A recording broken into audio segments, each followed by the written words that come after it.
ഈ അടുത്തൊരു കുട്ടി എന്നെ കാണാൻ വന്നു, മോനും അവൻ്റെ ഉമ്മയും കൂടി. അപ്പോൾ വടകര ഭാഗത്തുള്ളൊരു ടീമാണ്. അപ്പോൾ അവർ വന്നിട്ട് എന്നോട് പറഞ്ഞു 3 കൊല്ലം മുമ്പ് എന്നെ കാണാൻ വന്നിരുന്നു. +1 കഴിഞ്ഞ് +2 തുടങ്ങുന്ന ആ ടൈമിന് വന്നു. അഭിരുചി പരീക്ഷയൊക്കെ ചെയ്തു. നമ്മൾ ആ പരീക്ഷ അനുസരിച്ച് പറ്റുമെങ്കിൽ റിപ്പീറ്റ് ചെയ്ത ടെക്നിക്കൽ കോഴ്സസിന് പോവുക. കാരണം കുറേ സംസാരിച്ച കൂട്ടത്തിൽ ആൾക്ക് ആസ്ട്രോണമി, ആസ്ട്രോഫിസിക്സ് ഒക്കെ പോകണം, അതല്ലെങ്കിൽ എയറോസ്പേസ്, എയറോനോട്ടിക്കലൊക്കെ പോകണം. ആപ്റ്റിറ്റ്യൂഡ് ടെസ്റ്റിൽ ന്യൂമറിക്കൽ, അബ്സ്ട്രാക്ട് റീസണിങ്, മെക്കാനിക്കലൊക്കെ നന്നായിട്ട് ഷൂട്ട് ചെയ്യുന്നൊരു കുട്ടിയാണ്. അത്യാവശ്യം സ്കില്ലുണ്ട്. ആകെ ഉള്ളൊരു പ്രശ്നം ഇരുന്ന് പഠിക്കുന്ന സ്വഭാവമില്ല. അപ്പോൾ മാത്സ് ഡെവലപ്പ് ചെയ്യുന്നതിനെക്കുറിച്ചുള്ളൊരു പ്ലാനൊക്കെ ഉണ്ടാക്കി കൊടുത്തു. അത് വർക്കൗട്ട് ചെയ്യാൻ തീരുമാനിച്ചു. 1 മാസം കഴിഞ്ഞിട്ട് ഒരു ഫോളോ അപ്പിന് വേണ്ടി വരണം എന്നൊക്കെ പറഞ്ഞ് വിട്ടു. അത് 3 കൊല്ലം മുമ്പ്. 3 കൊല്ലം കഴിഞ്ഞിട്ടാണ് കുട്ടി വീണ്ടും എന്ത് ചെയ്യുന്നത്, പാരൻറ്റിനെയും കൂട്ടി വരുന്നത്. ഞാൻ പറഞ്ഞതും അവൻ കേട്ടതും പ്ലാൻ ചെയ്തതും എന്നിൽ നിന്നൊക്കെ വളരെ വ്യത്യസ്തമായ ഒരു തലത്തിലാണ് കുട്ടി നിൽക്കുന്നതെന്ന് കണ്ടപ്പോൾ എനിക്ക് ഭയങ്കര അത്ഭുതമായി. അന്വേഷിച്ച് നോക്കുമ്പോൾ എന്താ, നാട്ടിലുള്ള ഒരു കൗൺസിലർ, ഒരു ഇൻവേർട്ടഡ് കോമ, നോക്ക്, നാട്ടിൽ സീറ്റ് കച്ചവടം ചെയ്യുന്നവനൊക്കെ ഇപ്പോൾ കരിയർ കൗൺസിലർ, കരിയർ ഗൈഡ് എന്നുള്ള പേരിലാണ് അറിയപ്പെടുന്നത്. ഒരു കരിയർ കൗൺസിലർ, ഡോക്ടറേറ്റ് ഉള്ള ആൾ, ഡോക്ടർ സോ ആൻഡ് സോ. ഞാൻ അവനെക്കുറിച്ച് അന്വേഷിച്ച് നോക്കുമ്പോൾ അവനൊരു ഡോക്ടറേറ്റ് ഉള്ള ഒരു മണ്ണാങ്കട്ടയില്ല എന്ന് മാത്രമല്ല, ആളൊരു നല്ല ഒന്നാന്തരം തരികിടയാണ്, കയ്യും കാലും വെച്ചവൻ. അവൻ എന്ത് ചെയ്തു, ഈ കുട്ടി വീടിൻ്റെ അടുത്തുള്ള ഒരാളായതുകൊണ്ട് വിളിച്ചു കൊണ്ടുപോയി അവൻ്റെ ഓഫീസിലിരുത്തി വർത്താനമൊക്കെ പറഞ്ഞ് പ്രസക്തിയും കരിയറും ഫ്യൂച്ചറൊക്കെ പറഞ്ഞു കൊടുത്തിട്ട് ന്യൂറോ സയൻസ് ഒന്ന് ആലോചിച്ച് നോക്കി. എവിടെ നിന്ന ആളാ?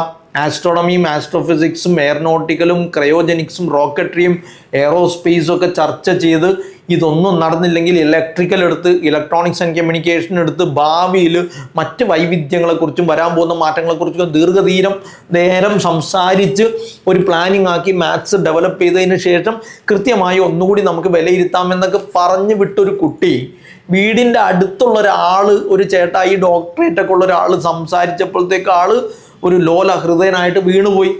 ഗൾഫിലുള്ളവൻ്റെ ഫാദർ വിളിച്ചിട്ട് വേറൊന്നും ചെയ്യരുത്, നിങ്ങൾ ജലീൽ സാറിനെ കണ്ടിട്ടേ ഫൈനൽ ഡിസിഷൻ എടുക്കാൻ പാടുള്ളൂ, മാത്രമല്ല അങ്ങേര് പറഞ്ഞ കുറേ കാര്യങ്ങൾ നിങ്ങൾ ചെയ്തിട്ടുണ്ടോ എന്നൊക്കെ റീചെക്ക് ചെയ്തിട്ടും വരാനുള്ള, വടകരയിൽ നിന്ന് ഇവിടെ എത്താനുള്ള അസൗകര്യം പറഞ്ഞ് ഈ ചേട്ടായിൻ്റെ കൂടെ പോയി.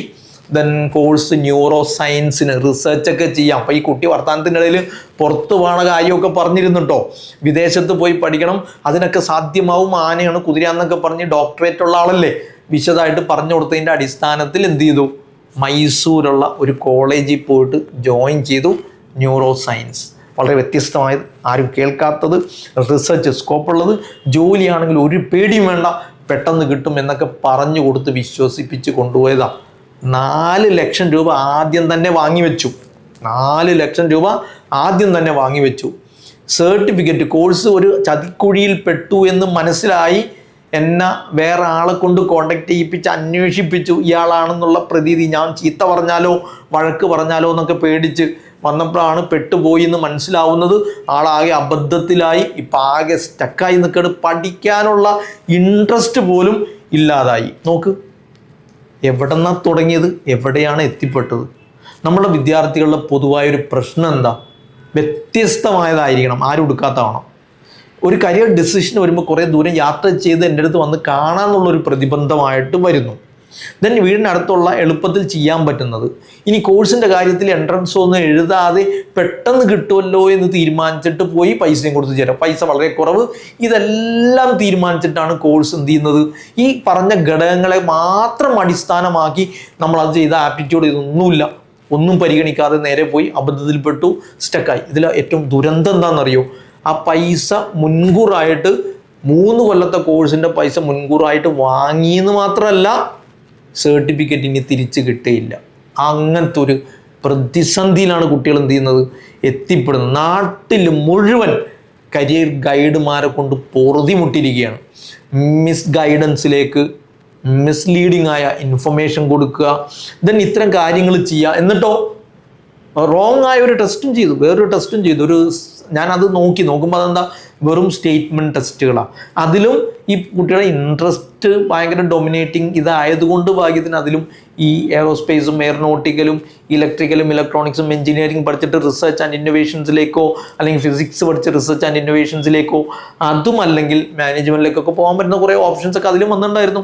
പക്ഷേ ഈ കോഴ്സ് വളരെ വ്യത്യസ്തമായി എന്നതുകൊണ്ട് അതിലേക്ക് ചാടി പുറപ്പെട്ടു. ഇപ്പം ജലീൽ സാർ പറഞ്ഞപ്പോൾ ഇലക്ട്രോണിക്സ് എല്ലാവരും എടുക്കുന്നല്ലേ, ഇലക്ട്രിക്കൽ എല്ലാവരും എടുക്കുന്നല്ലേ, എന്തിനാ അതിലേക്ക് പോണത് എന്നൊക്കെ പറഞ്ഞുകൊണ്ട് വന്നതാണ്. ദയവ് ചെയ്ത് പാരൻസിനോടും മക്കളോടും എനിക്ക് പറയാനുള്ളത്, ഒരു യാത്രയുടെ പേരിൽ മാത്രം ഇത്തരം കൺസൾട്ടേഷൻ ഒഴിവാക്കുക. നമ്മൾ കൊടുത്ത ഓപ്ഷൻസിനെ രണ്ടാമതൊന്ന് അന്വേഷിക്കാതെയും ചെക്ക് ചെയ്യാതെയും മാറ്റിപ്പിടിക്കുകയൊക്കെ ചെയ്യുമ്പോൾ ദുരന്തങ്ങളിൽ ചെന്ന് അവസാനിക്കാനുള്ള സാധ്യത ഉണ്ട്. ഇനി അങ്ങനെ ഒരു മാറ്റം നിങ്ങൾക്ക് വരികയാണെങ്കിൽ നിങ്ങളത് കൺസൾട്ട് ചെയ്തിട്ട് അത് ഓക്കെ ആണോ, ആപ്റ്റിറ്റ്യൂഡ് ടെസ്റ്റുമായിട്ട് കണക്റ്റഡ് ആണോ ഇല്ലേ എന്നുള്ളത് നോക്കിയിട്ട് ചെയ്യാം. ഈ കുട്ടി വന്ന് രണ്ടാമത് ഞാൻ അവൻ്റെ വീണ്ടും ഒരു ആപ്റ്റിറ്റ്യൂഡ് ടെസ്റ്റ് ചെയ്തു, കൺസിസ്റ്റൻ്റ് ആണ്, ഒന്നുകൂടി ന്യൂമറിക്കൽ എബിലിറ്റിയും മെക്കാനിക്കലും ബേസിക് നമ്മുടെ അബ്സ്ട്രാക്ട് റീസണിങ്ങൊക്കെ ഭയങ്കരമായിട്ട് ഷൂട്ട് ചെയ്തിട്ടുണ്ട്. നല്ല കഴിവുള്ളൊരു പയ്യൻ.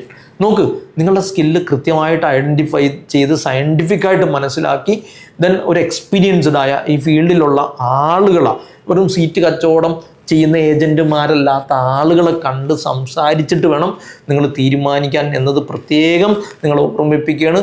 തീർച്ചയായിട്ടും അഭിരുചി പരീക്ഷ നടത്തി 2 പ്രാവശ്യം കോൺസ്റ്റിറ്റ്യൂട്ടീവായിട്ട് നടത്താൻ പറ്റുമെങ്കിൽ നല്ലത്.